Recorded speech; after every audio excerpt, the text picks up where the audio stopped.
दोस्तों, प्रेमिका अपने प्रेमी को फोन करती है। वो पहली बार नहीं था, बल्कि बार बार लगातार एक ही बात कह रही थी। वो पूछ रही थी कि शादी कब करोगे। प्रेमी से जब शादी की बात की जा रही थी तो शादी की बात को थोड़ा टाल दिया करता था। प्रेमिका जिद पर अड़ जाती है। वो कहती है 2-3 दिन बाद वैलेंटाइन डे वीक शुरू हो जाएगा और तुम्हारे पास बस मुश्किल से मुश्किल 2 हफ्तों का समय है। यानी 2 हफ्तों के भीतर अगर तुमने फैसला नहीं लिया तो अपने मम्मी पापा के मर्जी के साथ किसी और से शादी रचा लेगी। जैसे ही प्रेमिका ने प्रेमी से इस तरह की बात कही तो प्रेमी इसलिए परेशान हो जाता है कि उसके पास पैसे नहीं थे। आखिरकार वो शादी करे तो कैसे करे, जब उसके पास पैसे नहीं तो कहां से शादी करेगा। वो अपने प्रेमिका को ये बात बताना ही नहीं चाह रहा था।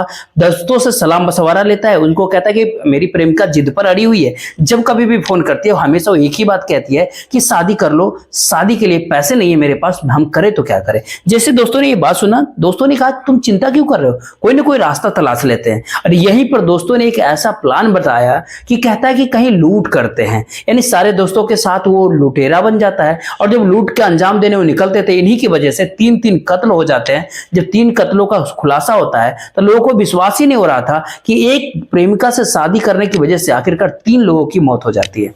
नमस्कार, मेरा नाम जितेंद्र कुमार, आप देख रहे हैं स्टडी सफर तक। दोस्तों, आज की जो सच्ची घटना मैं आपको बताने वाला हूं, दरअसल यह घटना होता है बिहार की राजधानी पटना का एक थाना पड़ता है अथमल गोला।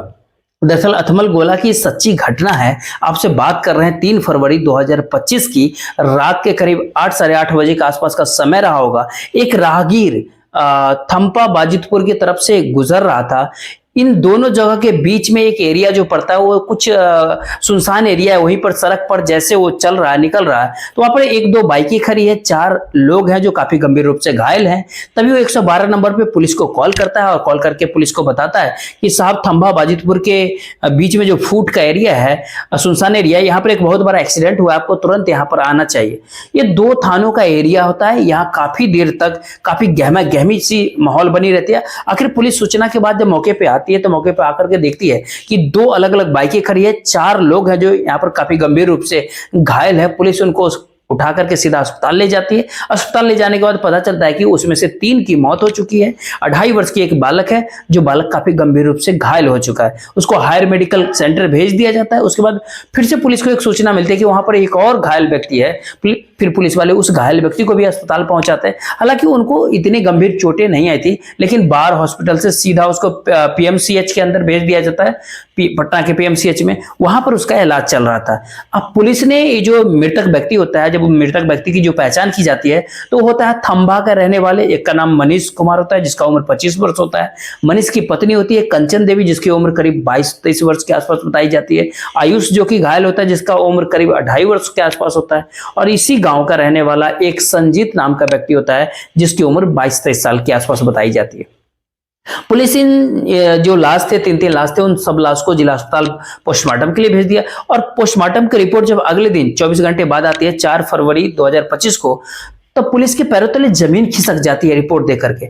जिस जगह से एक्सीडेंट की सूचना मिली थी, दरअसल वो एक्सीडेंट था ही नहीं रिपोर्ट के मुताबिक। दरअसल वो एक ऐसी घटना थी कि वहां पर किसी धारदार हथियार से इन तमाम लोगों को बार बार मारा गया था, जिनकी वजह से इनकी मौत हो जाती है। अब जो व्यक्ति घायल है, जो बड़ा है, जिसका नाम नवीन कुमार होता है, जो फुलेलपुर गांव का रहने वाला होता है, उससे पुलिस पूछताछ करती है तो वो बताता है कि हम लोग यानी कि उसका दोस्त हैं संजीत और ये नवीन कुमार, ये निकले हुए जा रहे थे। अचानक ही 4-5 लोग हमला कर देते हैं और इसके हाथ में एक मोबाइल फोन होता है और मोबाइल को छीन रहे थे।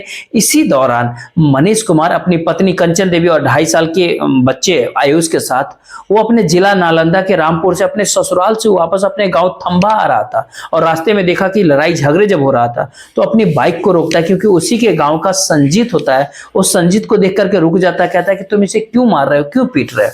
जब उसने विरोध किया तो उन हमलावरों ने न केवल संजीत के ऊपर हमला किया बल्कि उनकी पत्नी और उनके बेटे पर भी हमला कर दिया। वो भी बीच बचाव में था तो उसके वो भी चाकू लगे थे, लेकिन वहां से वो भाग जाता है। जब दूर जाकर के वो बेहोश होकर गिर जाता है तो पुलिस ने इस तरह की बातें जब सुनी तो पुलिस को ऐसा लगता है कि शायद इसके पीछे कुछ ना कुछ गड़बड़ है। लेकिन पुलिस जब इस मामले को काफी अच्छे से तफ्तीश करता है तो पता चलता है उसका जो मोबाइल था वो घटनास्थल पे मिल जाता है। जो लुटेरे थे उसका मोबाइल लेकर के लुटेरे जाते नहीं।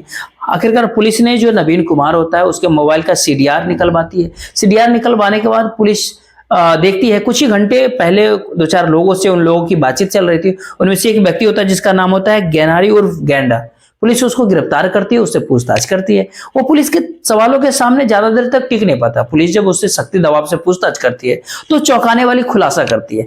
दरअसल वो ज्ञानारी कहता है कि संजीत कुमार जो उसका दोस्त है, उसके दोस्त की जो प्रेमिका होती है, जो नालंदा के रहने वाली होती है, वो लगातार उसे फोन करती थी, फोन करके कहती थी कि तुम्हें जल्दी से जल्दी फैसला लेना चाहिए, शादी हमसे करनी ही होगी, अगर तुम शादी नहीं करोगे तो वो कहीं और शादी कर लेगी। जब इस तरह के लगातार प्रेमिका के द्वारा दबाव बनाया जा रहा था, संजीत के पास पैसा नहीं था, संजीत परेशान हो उठता और संजीत कहता है कि ठीक है मैं कुछ इंतजाम करता हूं। तभी इसने ज्ञानारी से बातचीत किया, ज्ञानारी को कहा कि जो मेरी प्रेमिका है वो काफी परेशान कर रही है, लगातार फोन कर रही है, मुझ पर शादी का दबाव बना रही है, ऐसी स्थिति में हम क्या करें।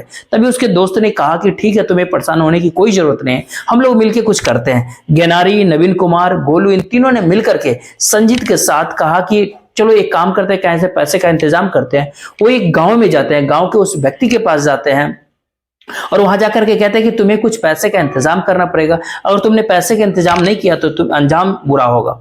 जब उससे पैसे की बात की जाती है वो कहता है कि मेरे पास ज्यादा पैसा नहीं है और मैं तुम्हें पैसा दे नहीं पाऊंगा, तो उसने पैसा देने से मना कर दिया। ये उदास होकर, मायूस होकर के लौट जाते हैं। जब वो वापस लौट करके आ रहे थे, जब थंबा और वाजिदपुर मार्ग के ऊपर ये थे, तो अचानक से मनीष कुमार अपनी पत्नी कंचन देवी और बेटे 2.5 वर्ष के बेटे आयुष के साथ वो बाइक से अचानक से सामने आ रहे थे। इन्होंने रास्ते में, यानी संजीत कुमार, उसके जो टीम, जो 3 दोस्त थे, उसको मनीष कुमार को चारों मिलकर के रोक लेता है। मनीष कुमार के जेब में जो पैसा था, जो सामान था, जो फोन था, वो सब लूटपाट करने की कोशिश करने लगे। इसी बीच में मनीष कुमार ने अपने ही गांव के संजीत कुमार को पहचान लिया।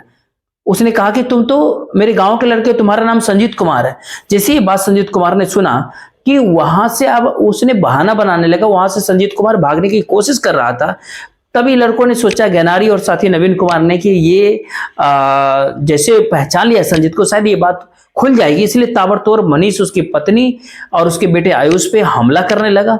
और इसी बीच में संजीत बार बार विरोध कर रहे थे कि तुम इन्हें क्यों मार रहे हो, इनका कोई कसूर नहीं है, पहचान लिया तो क्या ये माफ कर देगा। इस तरह की बातें लगातार कर रहा था। संजीत बार बार अपने उस साथियों को रोक रहा था, लेकिन साथियों ने माना नहीं, साफ साफ इनकार कर दिया। साथियों ने, नवीन कुमार ने पहले मनीष की हत्या कर दी, बाद में कंचन देवी की हत्या कर दिया, और जो विरोध कर रहा था संजीत कुमार, उसको भी नवीन कुमार ने चाकू से मारना शुरू कर दिया। जैसे वो लगातार वो अंधाधुंध वार कर रहा था, इसी बीच वो बचने की कोशिश किया। उस बीच में कई वार जो है नवीन कुमार को अपने आप से खुद ही लग जाता है, लेकिन नवीन कुमार इस प्रकार से हावी हो जाता है जिसमें संजीत कुमार को मौके पर ही हत्या कर देता है। वो 3 कत्ल कर देता है, लेकिन 2.5 साल का जो बालक था वो बेहोश होकर के गिर गया था, ऐसे जैसे कि वो मर गया। लेकिन पुलिस जब आती है, उस बालक को अस्पताल लेके जाती है, तो पता चलता है कि वो, उसकी तबीयत ठीक है, कुछ दिन के बाद ठीक हो जाएगा। लेकिन नवीन कुमार काफी बुरी तरह से घायल होता है, जो लगातार संजीत के ऊपर हमलावर था। पुलिस ने इस पूरे घटनाक्रम का जब खुलासा किया, तो पुलिस को काफी हैरानी हो रही थी। और जब अखबारों, सोशल मीडिया, टेलीविजन पे जब ये खबर चलती है, तो लोगों को काफी ये बात सुनकर के हैरानी हो रही थी कि आखिरकार एक प्रेमिका से शादी करने की वजह से वो लड़का लुटेरा बनता है। न केवल वो लुटेरा बनता है, बल्कि 2-2, 3-3 कत्ल हो जाते हैं उसकी वजह से, और बाद में उसका खुद का भी कत्ल हो जाता है। पुलिस ने इन तमाम आरोपियों को गिरफ्तार किया, गिरफ्तार करने के बाद जेल भेज दिया। पुलिस ने इस घटनाक्रम का खुलासा करते हुए पूरे घटनाक्रम के बारे में जो जानकारी दी थी, तो लोग इसको सुनकर के काफी हैरान थे। दोस्तों, इस पूरे घटनाक्रम सुनाने का उद्देश्य आपको परेशान करना नहीं था, नहीं आपका दिल दुखाना था, बल्कि आपको जागरूक करना था, आपको सचेत करना था, आपको बताना है, आपको जताना है। आप जहां भी रहे सुरक्षित रहे, अपने परिवार वालों का ख्याल हमेशा जरूर रखें। गलत रास्ते शॉर्टकट जरूर होता है, आसानी से इसको पार कर सकते हैं, लेकिन गलत रास्ते का जो सीमा जो होता है ना, जो रास्ता होता है ना, वो बहुत ही छोटा होता है। लेकिन जो संजीत कुमार रास्ता जो अपनाया था संजीत को लूटपाट करने का, उसी वजह से उसका खुद का भी मौत होता है और 2 बेकसूर लोगों की भी हत्या होती है। न केवल उसकी हत्या होती है, बल्कि 2.5 साल के बालक की परवरिश कैसे होगी, उसके जीवन आगे कैसे बीतेगा, इसमें भी तमाम सारे सवाल खड़े हो जाते हैं। बाकी उन तमाम लोगों की जिंदगी जो है वो जेल के भीतर बीतेगा, और वो प्रेमिका जो थी वो शायद अपने माँ बाप के या अपने मर्जी से कहीं और दूसरी शादी कर लेगी। तो आप सोच सकते हैं, आपकी क्या राय हो, अपनी राय जरूर दीजिएगा। फिलहाल इस वीडियो को शेयर जरूर कीजिएगा, वीडियो को लाइक या चैनल को सब्सक्राइब भी कर लीजिएगा। जय हिंद, जय भारत।